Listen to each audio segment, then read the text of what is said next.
जिस समय कामदेव ने शिव की समाधि को तोड़वाया था, उस समय कामदेव एक पेड़ पर बैठा था और पेड़ पर बैठने के कारण जब कामदेव भस्म हुआ तो पेड़ भी तो भस्म होगा ना। आप बता सकते कौन सा वृक्ष था वो? पहली बार सुन रहे हो, वो आम का वृक्ष था। जरा मोबाइल बंद कर दीजिएगा।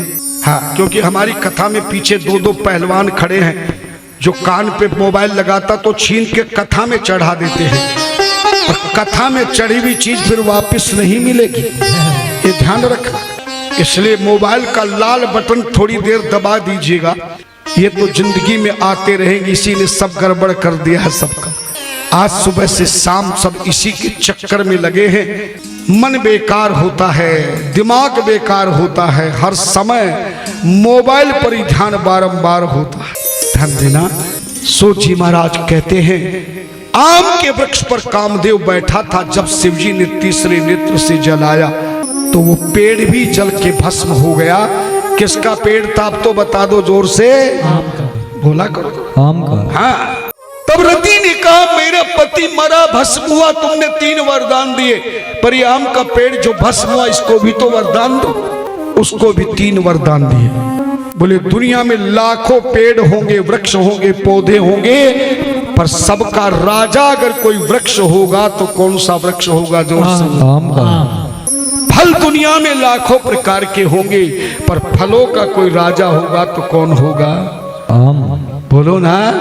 राम का कितना आदर है। बोले आम के आम और गुठलियों के धाम। माइक से बोला करो, ये माइक क्यों बंद कर रखा है? तेरा भी ध्यान घरवाली पर है क्या? हाँ, जिस माइक वाले का ध्यान घरवाली पे हो और जिसका ध्यान घरवाली पे नहीं तो आजकल बाहर वाली पर भी होता है, मुझे पता है। ध्यान तभी चूकता है किसी भी पुरुष का, या तो घरवाली पे हो, या घर वालों पे, या फिर बाहर वाली पे हो। ध्यान देना। सोची महाराज कहते हैं, ऋषि हो, आम के वृक्ष को कहा, आज उससे बड़ा वृक्ष नहीं, उसका फल। बोले तेरे जड़ से लेकर तेरे जितने भी वृक्ष के टहनी हैं, पत्ते हैं, तेरा छिलका है, तेरी लकड़ी है, तो जब तक हरा भरा आम का वृक्ष रहेगा तो भी तेरी वस्तुओं की पूजा होगी। कोई बीमार हो जाए, शरीर बेकार हो जाए, तो तेरी छाल का चंदन लगा करके फोड़े फुंसी आदियों से, रोगों से मुक्ति प्राप्त होगी। किसी के घर में पितृ दोष हो जाए, ग्रह दोष हो जाए, ऊपरी दोष हो जाए, तो तेरे आम की लकड़ियों से किसी ब्राह्मण के द्वारा हवन कराने पर आम की धुआं जिस घर में चली जाएगी तो उसका भी कल्याण हो जाएगा। तेरे पत्तों की टहनी प्रत्येक मंगल कलश में लगाया जाएगा। जब भी कोई शोभा यात्रा निकलेगी, जब भी कोई घर में पूजा पाठ होगा, विद्वान आचार्य जी मंगल कलश की स्थापना करते हैं। तो कौन सा पत्ता लगता है? मंगल कलश में आम का पत्ता लगता है। ध्यान देना, ये शिवजी ने वरदान दिया। पर आपको मैं आज तो नहीं बताऊंगा, समय आने पर बताऊंगा कि अगर मंगल कलश आपको कहीं मिल जाए, कथा में मिल जाए, अपने घर में आचार्य जी द्वारा मिल जाए, तो आम के कलश का क्या करना चाहिए? कलश मिट्टी का हो, स्टील का हो, चांदी का हो, तांबे का हो, लोहे का और प्लास्टिक का नहीं होना चाहिए। तो इस कलश, मंगल कलश का क्या प्रयोग करोगे? इसका जल क्या करोगे? जो आम की टहनी लगी उसका क्या प्रयोग करोगे? जो पर नारियल रखा है उसका क्या प्रयोग करोगे? आप तो केवल ले जाते हो, नारियल पंडित जी ले जाएंगे, कलश वहीं पड़ा रहेगा, जल सूर्य को चढ़ा दोगे, बाकी घड़ा रख दी। यही अपराध आज हमारी पूजा में विघ्न डालता है। भगवान कृष्ण ने अर्जुन से कहा था, ये शास्त्र विधि उत्सर्जे वर्तते काम करता न सिद्धि वापनोति न सुखम न पराम गति। ध्यान देना, शास्त्र के बिना हम काम करते हैं, जो भी धर्म कर्म करते हैं, ना पूजा का हमें ज्ञान है, ना पूजन सामग्री का ज्ञान है, न कलश का ध्यान है, ना प्रसाद का ध्यान है। जो मर्जी जैसे कर रहा है, न मंदिर बनाने का ध्यान है। केवल 6 मिनट की पूजा तुम्हें बता कर जाऊंगा। कितने मिनट की?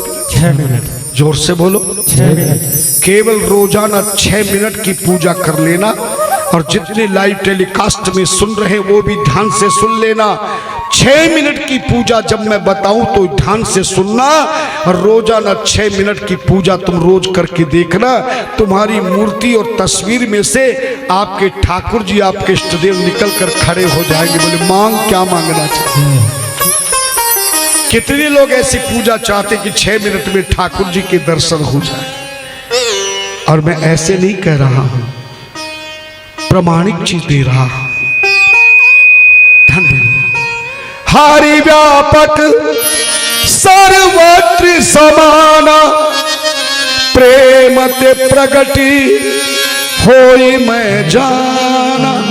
और ये चौपाई के शब्द शंकर भगवान के हैं। रामायण में पढ़ लेना, समय कम है, लाइव प्रसारण चल रहा, समय के अनुकूल हमें कथा सुनानी होगी। पर आपको आनंद देकर जाऊंगा। और आप अगर लगातार कथा में आकर के सुनते रहे ध्यान से, तो मैं वचन देता हूं आपको आनंद के साथ साथ परमानंद भी देकर जाऊंगा। धन्यवाद। सो जी महाराज कहते हैं, ऋषियों, नारद जी महाराज का वो गुफा शिव के वरदान से के कारण उनकी समाधि नहीं टूटी। हार गया इंद्र, कामदेव घबरा गया। अब नारद जी की समाधि टूटेगी तो हमें श्राप दे देंगे, सो पहले ही क्षमा मांग लेते हैं। कामदेव इंद्र ने चरणों में गिर के क्षमा मांगी। नारद जी ने कहा क्या बात है? बोले हम आपकी समाधि तोड़ाने आए थे पर हम फेल हो गए। कामदेव, तूने मेरे पिता ब्रह्मा पर प्रभाव दिया, तूने दुनिया के योगी तपस्वी पंडित पुजारी साधक पर तुमने प्रभाव दिया, पर ये नारद से तू हार गया। बोले हाँ बिल्कुल हार गया, क्षमा कर दो। नारद जी ने कहा जाओ। अब नारद जी सोचने लगे, मैंने इतना बड़ा दुनिया में काम किया त्रिलोकी में, जो मेरे पिता ब्रह्मा ने नहीं किया, बड़े बड़े ऋषियों ने नहीं किया, पर यह बात मेरे अलावा किसी को पता नहीं। उन दिनों में ये प्रेस वाले होते नहीं थे जो अखबार में टीवी में दिखा दे कि नारद जी ने कामदेव पे प्रभाव किया। और आज का इंसान नहीं, जब आदमी अज्ञानता से अभिमान की ओर जाता कि मैंने ये सब काम किया, तो वो दुनिया को दिखाना चाहता है ना।